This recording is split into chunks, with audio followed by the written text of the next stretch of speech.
Sedanachi milliy brendining tabiiy mahsuloti Prostamix 13 giyohdan tayyorlangan va u immunitetni mustahkamlaydi, ikkilamchi bepushtlikda yordam beradi, prostata bezini sog'lomlashtiradi, shuningdek peshob ushlab tura olmaslik kabi erkaklarda ko'p uchraydigan muammolarni bartaraf etadi. Turfa olamsizga faqat sinalganini tavsiya qiladi. Hoziroq buyurtma berish uchun 55 kodi bilan 513 99 99 raqamiga qo'ng'iroq qiling.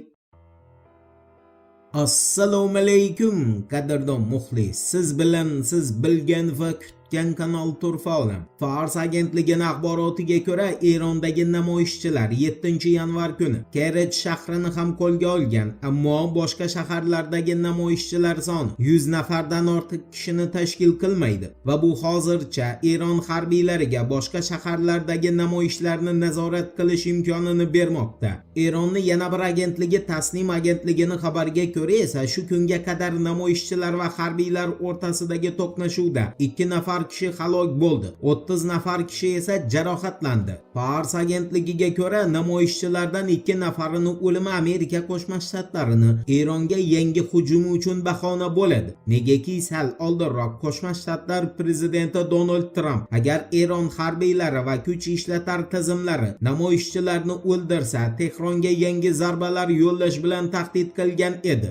Endi Trumpni Birlashgan Millatlar Tashkilotini Washington tomonidan moliyalashtirilishiga blok qo'ygani bilan bog'liq axborotga o'tamiz. E'tiborli bo'ling. Wall Street Journal agentligining xabar berishicha, 7-yanvar kungi Birlashgan Millatlar Tashkiloti bosh kotibi Antonio Guterresni Venezuelaning Birlashgan Millatlar Tashkilotidagi doimiy elchisi Samuel Mancado bilan uchrashuvi Trumpni ushbu tashkilotni moliyalashtirishga nuqta qo'yishi bilan yakun topdi. Bois Antonio Guterres Venezuela elchisi Samuel Mancado bilan uchrashuvdan keyin tashkil qilingan press konferensiyada maxsus bayonot berib, unda Qo'shma Caracasga agressiv harakatini qoralagan va Trumpdan Venezuela suverenitetini hurmat qilishni talab etgan. Oradan 2 soat ham o'tmasdan esa Donald Trump Qo'shma Shtatlar tomonidan Birlashgan Millatlar Tashkilotini moliyalashtirishni butunlay to'xtatgan. Amerika Qo'shma Shtatlarining vitse-prezidenti J.D. Vance'ni ushbu holatga izoh berishcha, Qo'shma Shtatlar Venezuelani bosib olgani yo'q.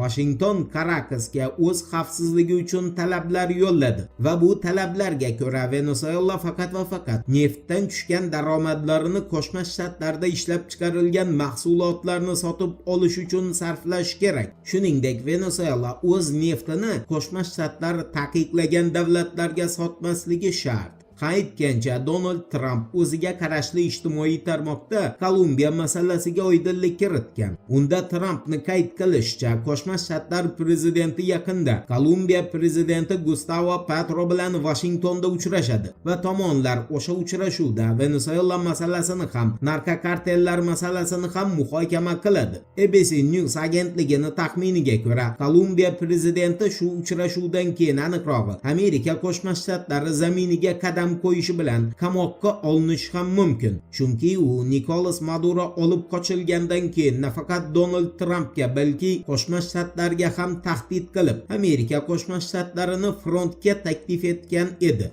Endi Amerika Qo'shma Shtatlari Kongressini Rossiya Davlat Dumasiga yo'llagan taklifnomasi haqida qisqacha so'z yuritamiz. Diqqat bilan eshiting. X'dagi o'zining rasmiy sahifasida Congresswoman Anna Paulina Lunan yozishicha, Washington Rossiya Davlat Dumasi deputatlarini tinchlik shartnomasini muhokamasi uchun yanvar oyida Kongressga taklif qiladi va rossiyalik deputatlar Anna Paulina Lunaga ko'ra uzoq davom etgan urushni yakunlari bo'yicha o'z fikrlarini bildirish kerak. Shuningdek, rossiyalik deputatlarni tinchlik shartnomasi tuzilishidagi ishtiroki Ukraina urushiga uzoq muddat nuqta qo'yishga xizmat qiladi.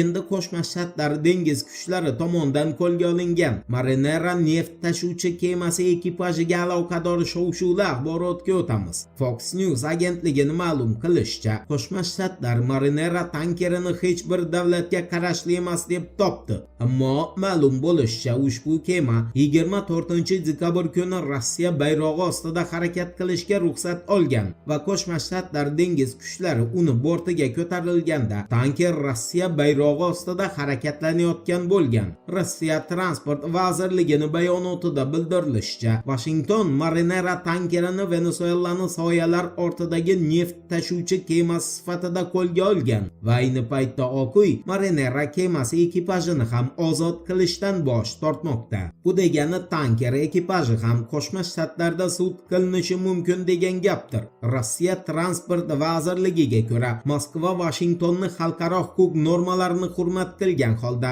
Marinera tankeri ekipajini zudlik bilan ozod qilishga chaqiradi. Voqealar rivojini birgalikda kuzatamiz. Turfa bilan qoling. Siz kutgan kerakli ma'lumotlar hali oldinda.